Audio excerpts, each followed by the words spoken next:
First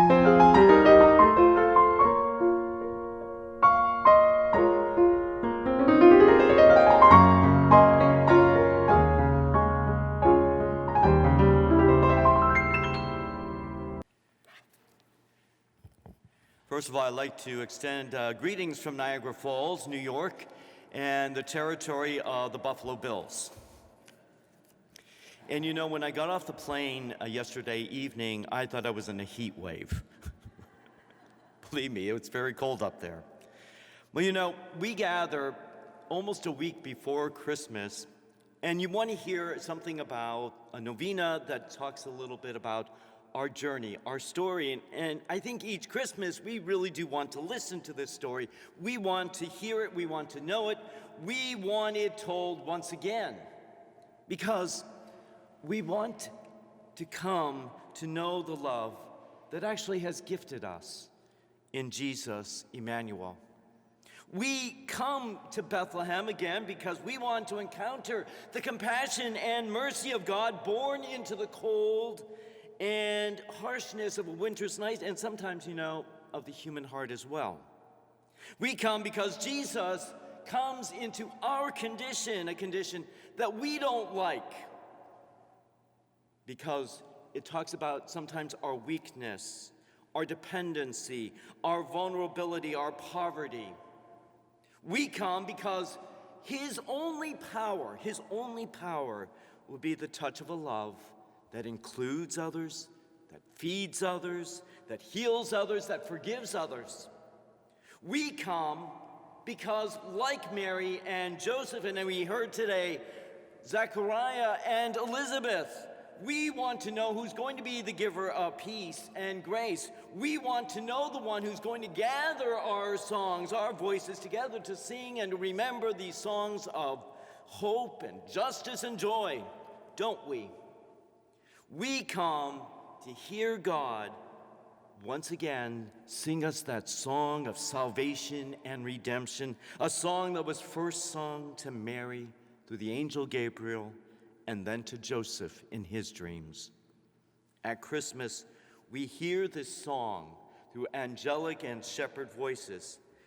Well, this year, let's hear a bit of that song that was written actually in October 1962.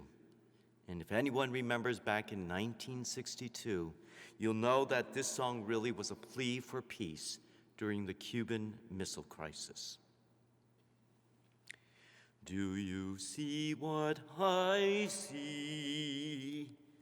As part of God's song, we hear, we want to seek the one who is born, light of light, the one who fractures our shadows, who overwhelms and routs the darkness, who rouses us, who might have dreamt astray over the past year, to remind us that we actually are a light to those who live in shadows of unbelief and non-commitment.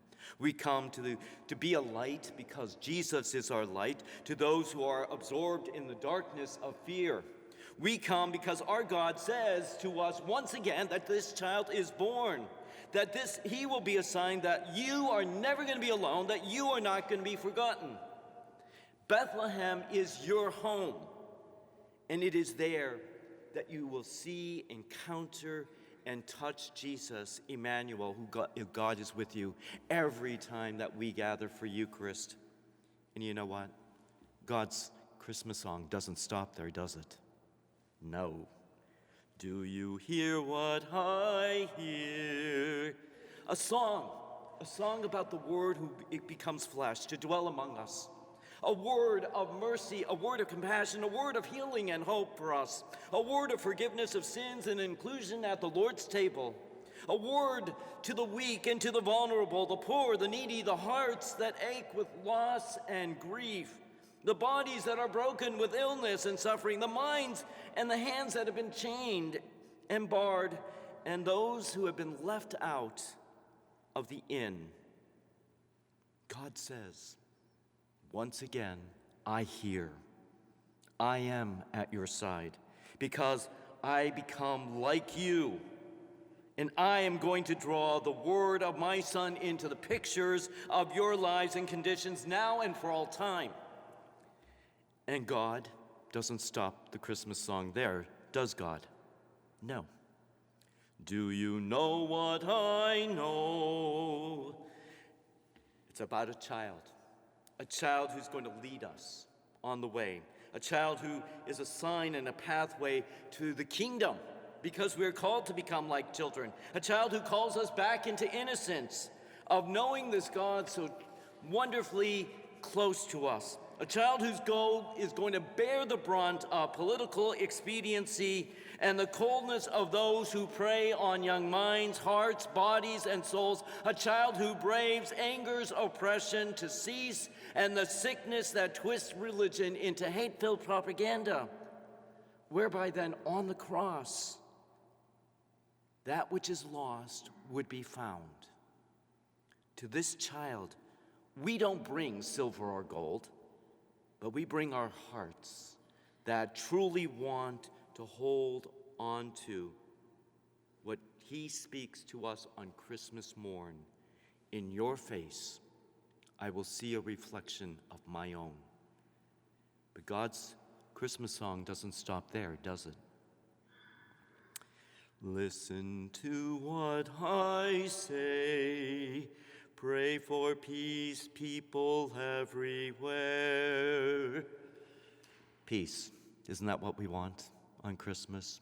Isn't that what we want in our lives? For our families, our friends, our neighbors, our hearts? And who do we usually turn to, if not a mother's love for that peace, that understanding, that hope that we are not alone, that we are cared for by our God, because she is the one who asks us to always say yes to God's song that we celebrate in about a week.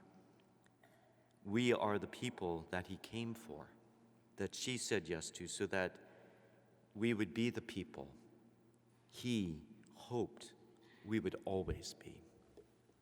Merry Christmas. Yeah, a little early. Thank you.